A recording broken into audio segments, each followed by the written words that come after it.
हमारे बच्चे का कॉन्फिडेंस बढ़े, हमारे लिए सबसे इम्पॉर्टेंट शायद यही होता है जब हम एक बच्चे की परवरिश करते हैं। और पेरेंटिंग में बच्चे का कॉन्फिडेंस कैसे बढ़े, इसके लिए हम बहुत सारे तरीके अपनाते हैं, बहुत सारी थेरेपीज करते हैं और बहुत सारे लोगों से पूछताछ भी करते हैं। लेकिन हमने कभी नहीं सोचा होगा कि हमारी एक हाँ से बच्चे का कॉन्फिडेंस तो बूस्ट होगा ही, उसकी पर्सनालिटी में भी एक बहुत बड़ा चेंज आएगा।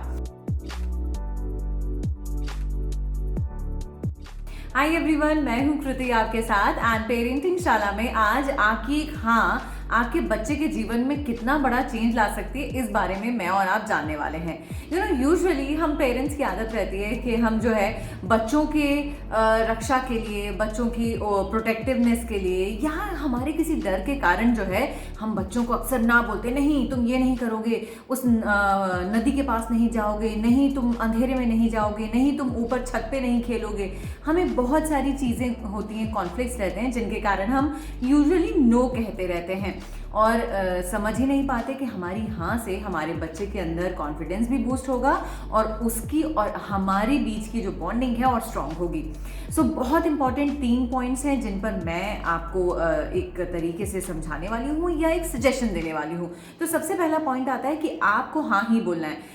वो एज, वो टेंडर एज जब बच्चा 5 साल से 10 साल के बीच का होता है, तो अधिकतर हम जो है बच्चों पर बहुत निगाह रखते हैं और हम नहीं चाहते कि हमारे बच्चे दाल में चावल मिक्स कर दें, तो हम उन्हें डांटते रहते हैं। हम नहीं चाहते हमारे बच्चे छत पे खेलें और वहाँ से जो है रस्सी डाल के नीचे आने की कोशिश करें, तो हम बोलते हैं नहीं नहीं नहीं नहीं, छत पे मत जाओ। तो बहुत सारी चीज़ें हैं जो हम कहीं ना कहीं से, जिस कारण से हम बच्चों को ना करते रहते हैं। तो आपको बच्चों को हाँ करना है, आपको उन्हें खेलना है, छत पे खेलने जाना है, ओके हाँ ठीक है। आपको अकेले छोड़ने में अगर बच्चों को डर लगता है तो आप थोड़ी दूर खड़े रहें, लेकिन बच्चों को अकेले छोड़ें, उन्हें बोलें कि हाँ तुम बाहर खेलने जाओ। अब हमारे कुछ प्रॉब्लम्स के कारण हम उन्हें मना कर देते हैं, या फिर हम बच्चे को जो है खाना वो गिरा ना दें, तो हम उन्हें मना करते नहीं नहीं नहीं तुम अपने हाथ से मत खाओ, हम ही तुम्हें खिलाएंगे, और हम उन्हें खिलाते रहते हैं और वो खाना सीख ही नहीं पाते। तो हमारे इस ना के चक्कर में ये हाँ पीछे रह जाती है और बच्चे कहीं ना ये मन में बना लेते हैं हमारी मम्मी जब देखो तब ना ही बोलती रहती है, हाँ तो बोलती नहीं है।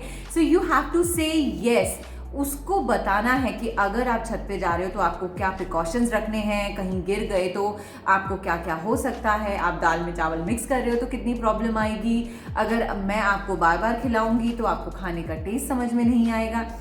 आपको उसके बारे में इंफॉर्मेशन देनी है, ना कि सीधे ना बोल देना है। Second point which is important, that is कि आपको बच्चे को ये बताना है कि अगर आप उसे ना बोल रहे हैं तो क्यों बोल रहे हैं। बच्चा जो है अपने मन ही मन में एक इमेज बना लेता है कि मेरे पेरेंट्स तो इस चीज़ के लिए मना करेंगे, मुझे बाहर ट्रिप्स पे जाना है, मुझे खेलने जाना है, anything which I want to decide parents will say no. ये चीज़ जो है ना बड़े होकर बहुत बड़ा रूप ले लेती है और अधिकतर हम देखते हैं जब बच्चों के डिसीजन की बात आती है, जॉब की बात हो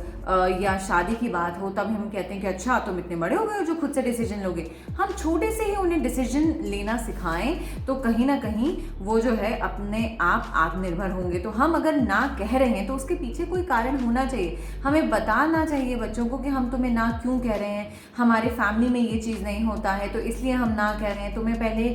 कन्विंस करना पड़ेगा, तुम्हें उतनी समझदारी दिखानी पड़ेगी कि अब तुम समझ चुके हो, तब हम तुम्हें हाँ कह पाएँ, इसीलिए हम तुम्हें ना कह रहे हैं। क्योंकि अगर आप बिना किसी कारण के बच्चों को ना कहेंगे तो डेफिनेटली वो बहुत अग्रेसिव हो जाएंगे और वो कुछ ऐसे डिसीजन या ऐसे स्टेप ले सकते हैं जो हम बिल्कुल नहीं चाहते। जो थर्ड पॉइंट इसमें आता है, जो कि बहुत इंपॉर्टेंट है, अक्सर हम अपने डर को बच्चों के ऊपर थोप देते हैं। हमें डर होता है कि हमारा बच्चा कहीं जाएगा तो उसे कुछ हो ना जाए, वो रात को देर से घर आएगा तो कहीं किसी कारणवश वो फंस ना जाए, या वो साइकिल चला रहा है अकेले तो वो गिर ना जाए, और हमारे डर के कारण हम बच्चे को हाँ नहीं बोलते हैं, और जिसके कारण जो है उसकी पर्सनालिटी ट्रेट्स जो है बिल्कुल डिफरेंट हो जाते हैं। वो एक सोशल गैदरिंग में जाने से घबराता है, अकेला रहता है, और तो और वो इंट्रोवर्ट हो जाता है आफ्टर अ मोमेंट। सो इसीलिए हमें अपने डर को भगाकर ये चीज़ समझनी है रादर कि हमें कभी ना कभी बच्चे को छोड़ना पड़ेगा कि ठीक है तुम बाहर जाओ, तुम बाहर की दुनिया देखो, इसे तुम्हें अकेले हैंडल करना है। रादर हम अपने